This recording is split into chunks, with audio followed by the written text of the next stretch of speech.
Major strides in Chico's Builders Village project are offering a lifeline to people with disabilities. We'll update you. And Chico students rally against ICE, driven by recent incidents in Minnesota. And Reading's long-awaited project to connect Turtle Bay and downtown is finally moving forward. We'll have an update and a live report. Covering Northern California. You're watching Action News Now. Coverage you can count on.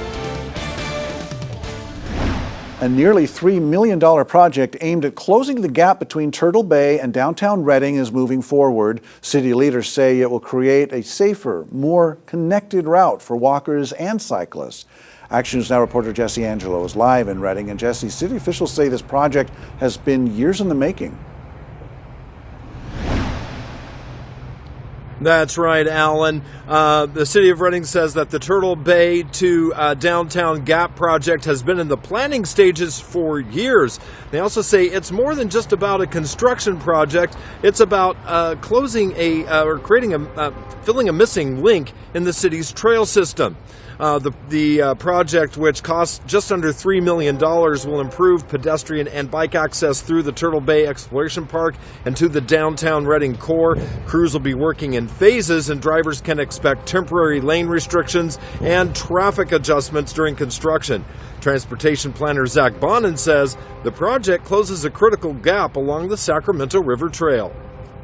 The project completes a critical gap connection for the Sacramento River Trail, which is a highly important piece of our trail network through town.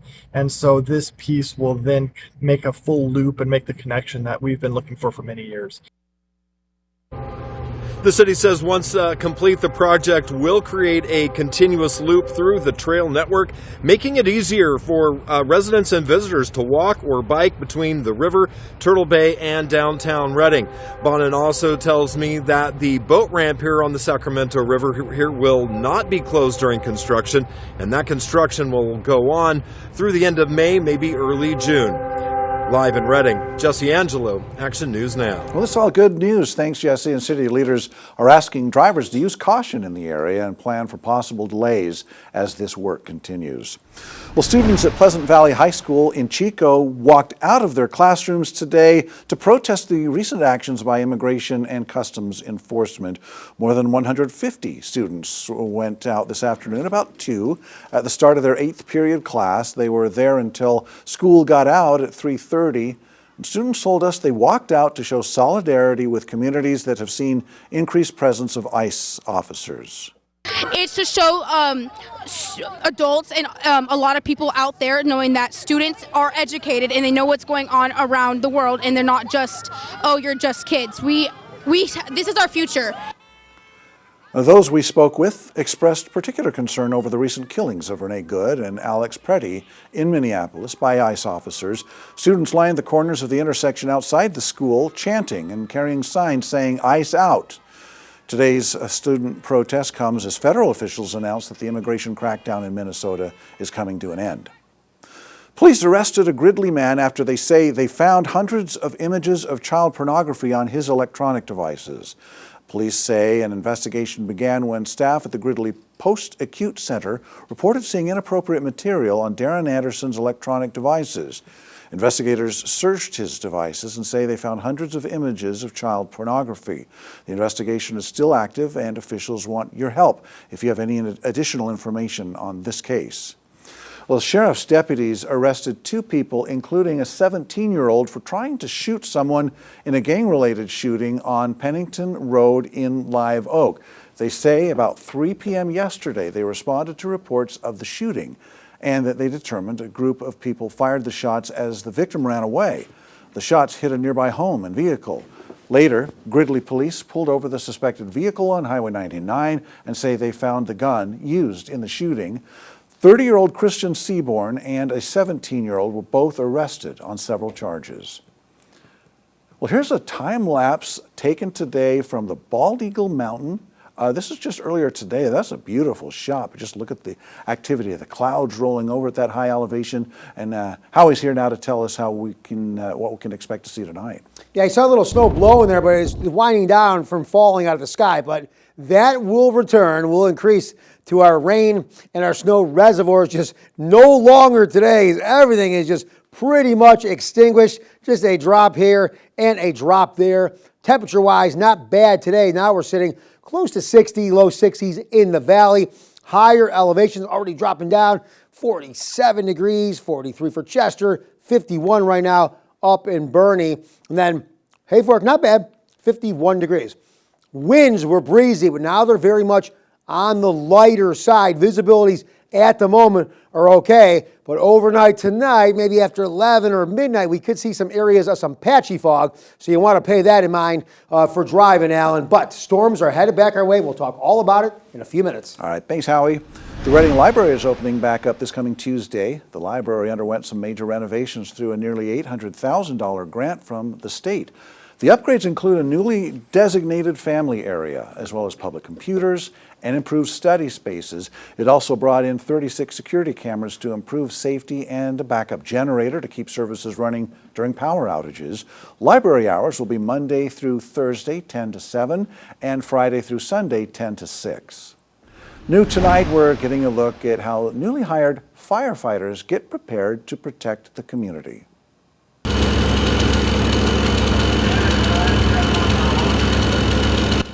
The Chico Fire Department conducted a live burn training exercise today at the training grounds on Humboldt Road. 7 newly hired firefighters, recently brought on to support staffing of Engine 1 on Salem Street, well, they participated. Now, this marks a key milestone in enhancing emergency response capabilities for the Chico community.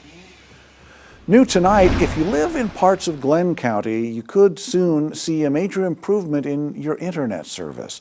Orland News reports that the Golden State Connect Authority is moving toward construction of a new fiber network that will serve more than 1,400 homes and businesses in unincorporated areas near Orland, Willows, and Hamilton City. Construction will be done in 3 phases, with some being connected by the end of 2026 and then work continuing into 2027. Happening now in Oroville, a town hall meeting with State Senator Mike McGuire. McGuire is a candidate for California's newly redrawn first congressional district in Congress. He just started at 6 at this meeting at the Southside Oroville Community Center, which goes until 7:30. Major progress tonight on Builders Village, the Chico Housing Action Team's project aimed at providing housing for people with disabilities. The homes are now framed and the underground work is complete. We first told you when Chat broke ground on the site on Highway 32 last year. Action News Now reporter Emilio Del Carpio shows us how far the work has progressed and what it means for the community. What was once bare ground is now structure. 61 units taking shape, mostly studios. The rest, larger apartments. Every single one designed with accessibility in mind. This project targets a population often squeezed out of the housing market.